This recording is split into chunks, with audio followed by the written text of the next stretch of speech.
दोस्तों राधे राधे। दोस्तों, काशी में प्रताप मुकुट नाम का राजा राज्य करता था। उसके वज्र मुकुट नाम का एक बेटा था। एक दिन राजकुमार दीवान के लड़के को साथ लेकर शिकार खेलने जंगल गया। घूमते घूमते उन्हें तालाब मिला। उसके पानी में कमल खिले थे और हंस किलोल कर रहे थे। किनारों पर घने पेड़ थे जिन पर पक्षी चहचहा रहे थे। दोनों मित्र वहां रुक गए और तालाब के पानी में हाथ मुंह धोकर ऊपर महादेव के मंदिर पर गए। घोड़ों को उन्होंने मंदिर के बाहर बांध दिया। वो मंदिर में दर्शन करके बाहर आए तो देखते क्या हैं कि तालाब के किनारे राजकुमारी अपनी सहेलियों के साथ स्नान करने आई है। दीवान का लड़का तो वहीं एक पेड़ के नीचे बैठा रहा, पर राजकुमार से न रहा गया। वह आगे बढ़ गया। राजकुमारी ने उसकी ओर देखा तो वह उस पर मोहित हो गया। राजकुमारी भी उसकी तरफ देखती रही। फिर उसने किया क्या कि जूड़े में से कमल का फूल निकाला, कान से लगाया, दांत से कुतरा और पैर के नीचे दबाया और फिर छाती से लगा अपनी सखियों के साथ चली गई।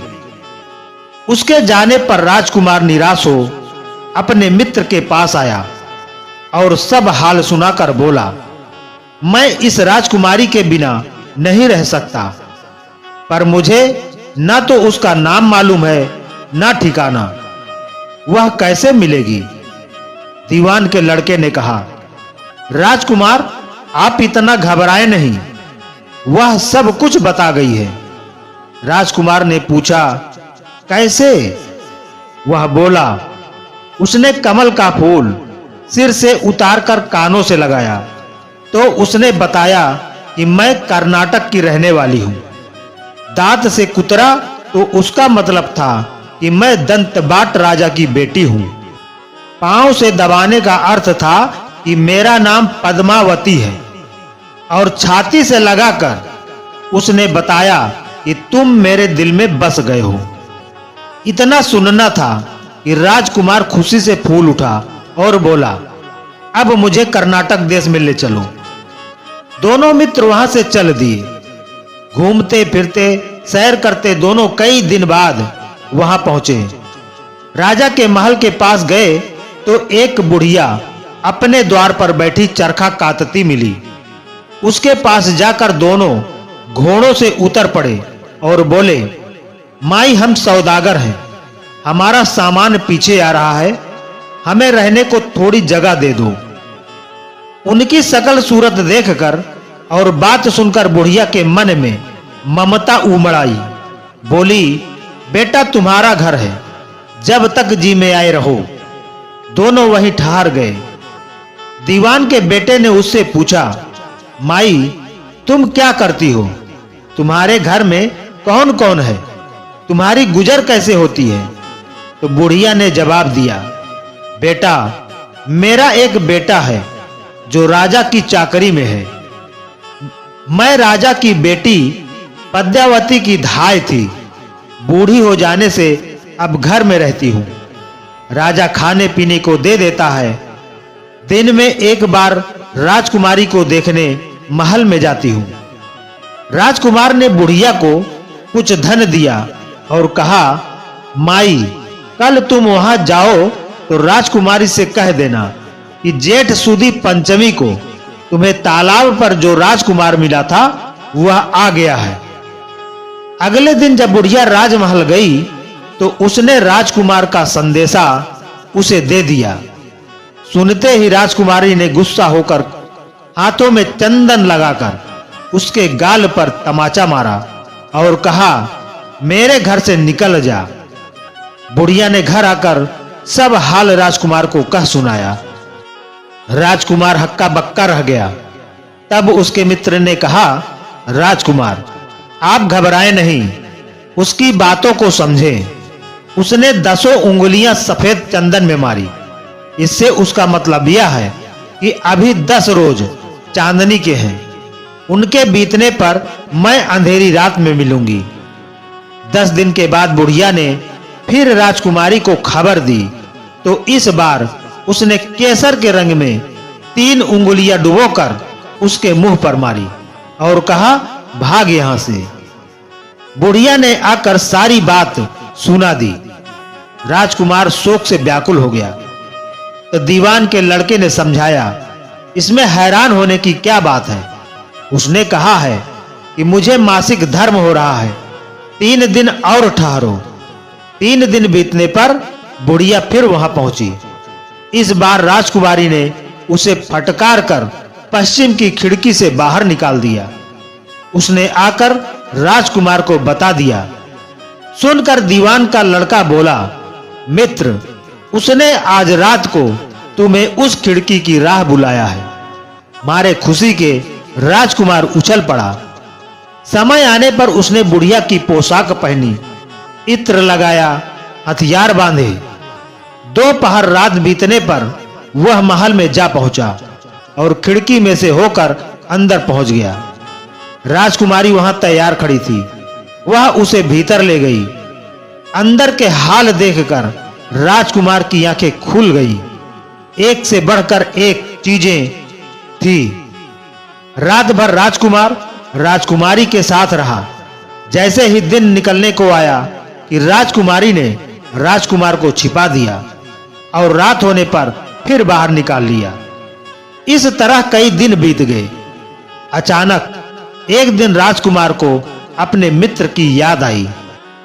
उसे चिंता हुई कि पता नहीं उसका क्या हुआ होगा।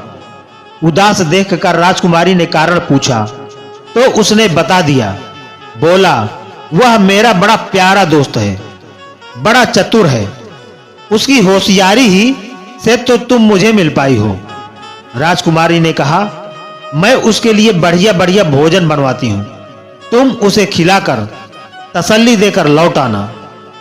खाना साथ में लेकर राजकुमार अपने मित्र के पास पहुंचा। वह महीने भर से मिले नहीं थे। राजकुमार ने मिलने पर सारा हाल सुनाकर कहा कि राजकुमारी को मैंने तुम्हारी चतुराई की सारी बातें बता दी हैं, तभी तो उसने यह भोजन बनाकर भेजा है। दीवान का लड़का सोच में पड़ गया। उसने कहा, यह तुमने अच्छा नहीं किया। राजकुमारी समझ गई कि जब तक मैं हूं वह तुम्हें अपने बस में नहीं रख सकती, इसलिए उसने इस खाने में जहर मिलाकर भेजा है। यह कहकर दीवान के लड़के ने थाली में से एक लड्डू उठाकर कुत्ते के आगे डाल दिया। खाते ही कुत्ता मर गया। राजकुमार को बड़ा बुरा लगा। उसने कहा, ऐसी स्त्री से भगवान बचाए, मैं अब उसके पास नहीं जाऊंगा। दीवान का बेटा बोला, नहीं, अब ऐसा उपाय करना चाहिए जिससे हम उसे घर ले चले। आज रात को तुम वहां जाओ। जब राजकुमारी सो जाए तो उसकी बाईं जांघ पर त्रिशूल का निशान बनाकर उसके गहने लेकर चले आना। राजकुमार ने ऐसा ही किया। उसके आने पर दीवान का बेटा उसे साथ लेकर योगी का वेश बनाकर मरघट में जाकर बैठा और राजकुमार से कहा कि तुम एक गहने लेकर बाजार में बेच आओ। कोई पकड़े तो कह देना कि मेरे गुरु के पास चलो और उसे यहां ले आना। राजकुमार गहने लेकर शहर गया और महल के पास एक सुनार को उन्हें दिखाया। देखते ही सुनार ने उन्हें पहचान लिया और कोतवाल के पास ले गया। कोतवाल ने पूछा तो उसने कह दिया कि ये मेरे गुरु ने मुझे दिए हैं। गुरु को भी पकड़वा लिया गया। सब राजा के सामने पहुंचे तो राजा ने पूछा, योगी महाराज, ये गहने आपको कहां से मिले? योगी बने दीवान के बेटे ने कहा, महाराज, मैं मसान में काली 14 को डाकनी मंत्र सिद्ध कर रहा था कि डाकनी आई। मैंने उसके गहने उतार लिए और उसकी बाईं जांघ में त्रिशूल का निशान बना दिया। इतना सुनकर राजा महल में गया और उसने रानी से कहा कि पद्मावती की बाईं जांघ पर देखो कि त्रिशूल का निशान तो नहीं है। रानी ने देखा तो था। राजा को बड़ा दुख हुआ। बाहर आकर वह योगी को एक और ले जाकर बोला, महाराज, धर्म शास्त्र में खोटी स्त्रियों के लिए क्या दंड है? योगी ने जवाब दिया, राजन ब्राह्मण, गऊ, स्त्री, लड़का और अपने आश्रय में रहने वाले से कोई खोटा काम हो जाए तो उसे देश निकाला दे देना चाहिए। यह सुनकर राजा ने पद्मावती को डोली में बिठाकर जंगल में छुड़वा दिया। राजकुमार और दीवान का बेटा तो ताक में बैठे ही थे। राजकुमारी को अकेली पाकर साथ ले अपने नगर में लौट आए और आनंद से रहने लगे। इतनी बात सुनाकर बेताल बोला, राजन, यह बताओ कि पाप किसको लगा है? राजन ने कहा, पाप तो राजा को लगा। दीवान के बेटे ने अपने स्वामी का काम किया और कोतवाल ने राजा को कहना माना और राजकुमार ने अपना मनोरथ सिद्ध किया। तो राजा ने पाप किया जो बिना विचारे उसे देश निकाला दे दिया। राजा का इतना कहना था कि बेताल फिर उसी पेड़ पर जा लटका। राजा वापस गया और बेताल को लेकर चल दिया। बेताल बोला, राजन सुनो, एक कहानी और सुनाता हूं। तो दोस्तों, अगली कहानी सुनने के लिए अगली वीडियो का इंतजार कीजिए। आपको ये कहानी कैसी लगी कमेंट करके जरूर बताइए। वीडियो को लाइक करके ज्यादा से ज्यादा शेयर कीजिए और अभी तक हमारे चैनल को सब्सक्राइब नहीं किया है तो प्लीज सब्सक्राइब जरूर कर लें। मिलते हैं अगली वीडियो में। धन्यवाद।